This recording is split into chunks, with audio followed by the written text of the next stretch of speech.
Hello, I'm Jim Huffman. I'm excited to be here at the RevTech Summit. Today, I'm going to talk about how to reverse engineer your growth plan. So if you're starting out and you're trying to kind of go to that next level, start growing your company, where do you start? How can you accelerate your learnings by looking at what's happening in your industry or what your competitors are doing? And that's what we're going to get into today. So first, before I dive into that, let me give you some context of who I am so you understand the perspective I'm coming from as we dive in. So first, my name is Jim Huffman. I'm the CEO of GrowthHit. We're a growth marketing agency out of Seattle, Washington. We work usually with startups that have just raised an A or B round of funding that are looking to really go to that next level. I've been fortunate enough to help grow two different startups to eight Growth Marketer's Playbook. It was a bestseller on Amazon, and my claim to fame, as you can see in that screenshot below, here I'll put up this nice little pointer. For 1 weekend, we were ahead of Seth Godin until he started marketing his book and quickly surpassed us.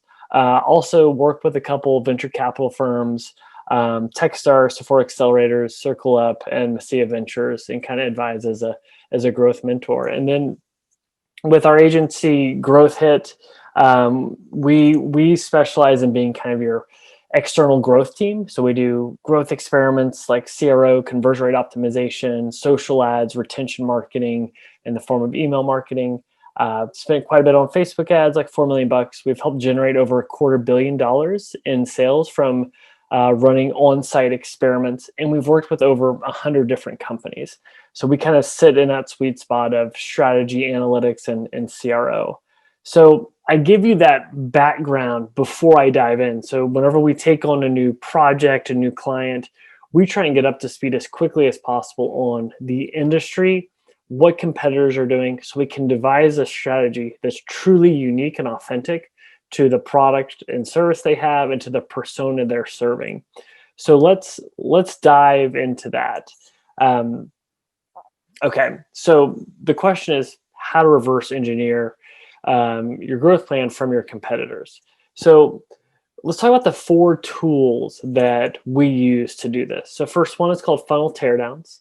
It's a content site that is essentially showing what some of the top and most innovative brands and startups are doing whenever they're designing a funnel. So we'll look at that. The second thing is, where are your competitors getting traffic? Like if you could get into their Google Analytics, what would it say? And so we'll talk about the tool SimilarWeb and how you can do that. The third, we're going to break down their ads. And with the Facebook ad transparency tool, you can actually see the exact ads that your competitors are running to really get insight into what campaigns they're pushing. And then finally, there's a tool called Mail Charts where you can actually see the emails that your competitors send, understand the frequency, what days they're sending, to really get a feel for how aggressive they are whenever they're trying to activate a potential customer or client. So before we get into those 4 tools, because we're going to do one example, as we use those tools, I want to talk about what we should look for as we start to reverse engineer strategy. So let's start with the big picture. And it's very simple. Like, what is the unique value proposition of your competitors, and how does it differ from what you're offering and what you're putting out there? And then the second thing is not only what is their unique value prop, but what personas are they targeting, and how much overlap is there with who you're targeting? And you can really understand the personas they're going after based on the copy they use on their ads, emails, landing pages, and the images or videos that they use. Third, it's not just about what their value prop is, what their aspirations are, what their goals are, but how are they trying to activate customers? How are they trying to activate their cold traffic? So what are those leading offers that they're going to market with? So that could be like, are they doing a free trial? Are they doing a freemium product? Are they leading with content and thought leadership? Or are they trying to get you in for a demo and connect you with sales? That can be really eye-opening when trying to figure out what's right for your growth plan. And then finally, as we look at their website, what is the journey they have designed to try and activate you as they're sending traffic to the site. So those are the 4 things I want you to keep in mind as we dive into this. Okay, so let's start with the first tool. So this is Funnel Teardowns. This is a content website that essentially takes some of the top and most innovative startups and SaaS companies and e-commerce companies and breaks down their funnel. So the company we're going to look at today is ConvertKit. So if we go here to SaaS, ConvertKit is right here. So we'll click in. And what's nice about Funnel Teardowns is we can look at their funnel and look at step by step how they're activating people. And so the first question, why are we starting with the funnel first? I like to start with the bottom of the funnel to understand, I mean, that's really where the rubber meets the road, where they go for the transaction. Because once we understand that main offer transaction they're going for, then let's start looking at how they're driving traffic for that. So kind of a bottoms up approach. So let's actually expand this so we can look at the funnel. So again, we're using ConvertKit. This is an email service provider, and let's go through their funnel. So first, their value prop right away tells us the persona they're going after. Audience building for creators. So we know they're going after creators. They are laser focused on that, which I love seeing that. The other thing is their call to action. Launch your next project for free. So they're leading with the freemium model, with the free version of the product, which we have had great success with this as well. AppQs just did a study on how free trials and freemiums are basically the best acquisition tool you can use. All right, so as we go through the funnel, we talk about the low barrier to entry with the free product. And again, their call to actions align with that. There's this idea of an attention ratio. How many buttons do you have on your site that lead to various things? And their 2 main buttons lead to the same thing, which is a positive sign. As we go down the page, they're also doing something really good where they're hitting that persona very hard. They have 3 case studies: share your creative process, inspire the next generation, turn your side hustle into a career. So hitting on 3 key aspirational components, but they have video testimonials from creators talking about how ConvertKit has helped take their kind of side hustle or creative endeavor to a career. We can also look at the product features that they highlight. So they're talking about ease of use, talking about how the tool connects you with an audience, and they also talk about earning income. So it has a commerce component where you can actually collect money on this email service provider, which is also unique to some others. And again, one thing that is also interesting, they're leading with the freemium model. Their goal is to get you to use that product. So they're also doing a guided onboarding, and they're trying to get you to use one of their email templates, because obviously that's going to remove any points of friction when it comes to designing your own template. And so you can get a head start on that. And they kind of tease the library of content.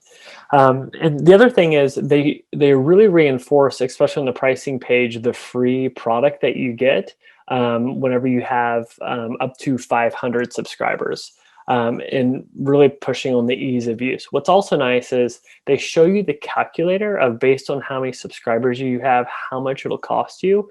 The price transparency definitely helps kind of reduce any anxiety you might have, because like, oh, they have a free product, but what does that mean as my list starts to grow? So this way they can kind of manage expectations and remove any concerns or risk you might have. And so, again, reinforcing the template library that they have as they're looking to get you activated, and they have those nice kind of scan over preview buttons so you can quickly see it. Here's what's really interesting. They not only allow you to preview the templates, but you can start building and customizing your own template without even creating an account. This is quite fascinating because they're trying to get you to that magic moment of seeing how easy the product is to use. And then as you're creating your template, it actually has these pop-ups coming up that's like, hey, create an account. And it's triggered whenever you're saving the template. And they're also talking about like, don't lose your work, make sure you save it. And they make it somewhat prominent, but not invasive. The upgrade option is always visible. And this is after you have created your free trial. And then the other thing that's pretty powerful with this is, we know like some of the best growth tactics are when you turn customers into marketers. at the pricing page, whenever you can actually make the purchase, they have their referral mechanism where invite a friend or 10, and for every person that unlocks your invite and becomes a user, you actually get 100 subscribers per referral. So you could constantly like move the goalpost back on how long you have the free version going. So that's pretty powerful. And then they also talk about subscribing for a monthly fee to unlock the features. So one thing, anyone that has a freemium version, it's a matter of like, what are you putting past the gate that they have to pay for to get in for this? As your list grows, it's going to go up in price. So it is aligned. I think the incentives are aligned there. But that's the kind of funnel teardown. So what's nice is as we go through the funnel, we understand you don't have to pay to play. They have a version that is free that you can use. They're going all in on letting you start to build something without creating an account. So very aggressive on ease of use, going after people that are potentially free users. Okay, so now we know their funnel. We know how they're activating user with the freemium model, but how do they get traffic? So that's where we'd want to go to similarweb.com. So if you just put in the URL, again, this is a free tool you can use. You go to convertkit.com, we can start to get an idea of how much traffic they're getting every month. So this shows us they're getting 3.4 million users per month. Average time on site's quite strong, almost 5 minutes, visiting 5 pages per session. Pretty strong in the US, over 50%. And as we look at their traffic sources, direct is very strong at 69%. This tells me a couple things. One, this probably includes a lot of repeat visits for people to actually use the product. It also shows me that there's high brand awareness if they know ConvertKit and they type it into the URL. The second highest form of traffic is search. So that immediately makes me wonder, what are the search phrases or keywords they're going after? And then the third is referral sources. So they're getting a lot of traffic from other blogs or websites. So who are those? That would be very interesting to me. As we start to look at referrals, it starts to answer that question. One is a very notable blog, Farnham Street blog. I wonder if they have an affiliate deal. So if I'm a competitor, I might look at if I could get an affiliate deal there or other, complementary or competitive blogs that align with that persona and other creators. As we look at the search traffic, it shows you the keywords that they're ranking for organically and then the keywords they're paying for. In this view, it's showing that it's a lot of branded keywords like ConvertKit, ConvertKit pricing, ConvertKit API. You can actually get a more extensive one that might show like email service providers for creators or whatever that would be. The next question is, what is their top social channel for driving traffic? And what's really interesting here is that it's not like LinkedIn or Facebook, it's actually YouTube. So my question would be, what YouTube content are they making? So I'd go to the ConvertKit YouTube page. I'd look at people who are posting about ConvertKit on YouTube and really understand, what are they talking about? They're talking about the ease of use, the quality of it, how it integrates with other tools. Could be great inspiration for making your own content. You can also get a feel for any display advertising that they're doing. But I think one thing that's worth calling out is, what websites are people also visiting? They're going to Canva to also make creative for their social accounts. Are going to Teachable because maybe they're a creator or they have a course on Teachable.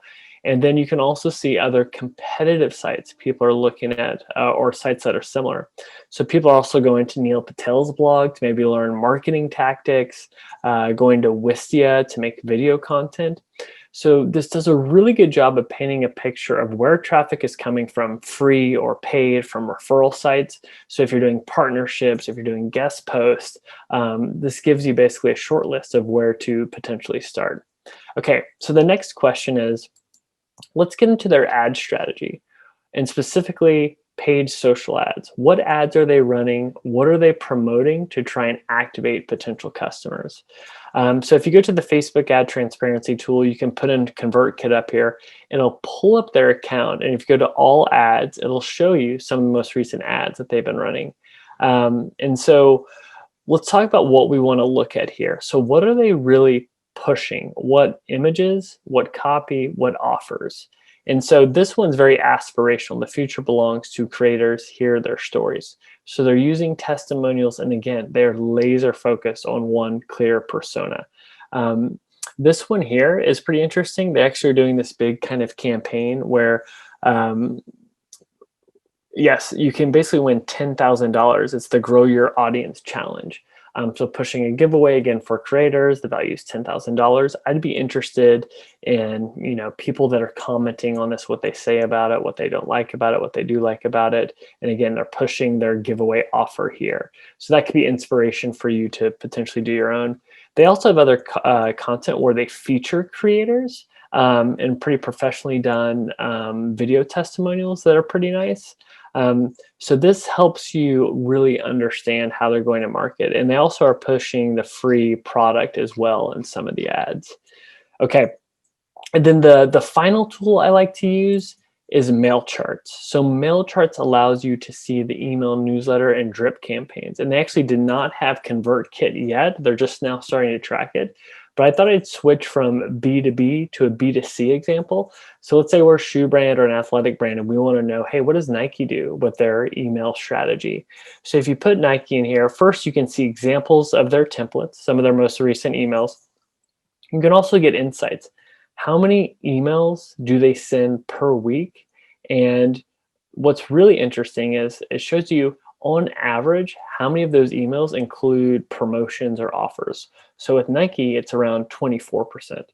You can even see their most popular terms and subject lines, so you can get inspiration of what they're pushing. And for them, it's very, very product focused. What's nice too is based on industry, you can see benchmarks. Like they send an average of 4 emails per week with 24% promotions. The average is 3 emails per week with 48% promotion. So they send a little bit more emails, but not as aggressive with promos. And then you can even see the weekly focus as far as when they send those emails. If it's weekends, weekdays, they even have some send time analysis. So let's do kind of a recap on that. So hopefully that's helpful as far as tools you can use. You can really get into funnel teardowns to understand, hey, what is their funnel? How are they activating you? You can go to SimilarWeb to see what does that traffic look like, if it's coming from free, from paid, from organic, from referrals. And then go to the Facebook ad library to really dig into what do those ads look like? What's the creative? What's the copy? And then finally, using a tool like mail charts to understand their email cadence, their email strategy, and the type of templates that they have. So hopefully this is helpful as you're trying to devise your own growth plan, your own growth strategy. You can use these tools and these tactics to hopefully get an edge over your competition. But again, thank you guys for letting me present today. If you need me, I'm just Jim at growthhit.com. There's a link to the book as well at growthmarketersplaybook.com. But thank you, and please hit me up if you need anything.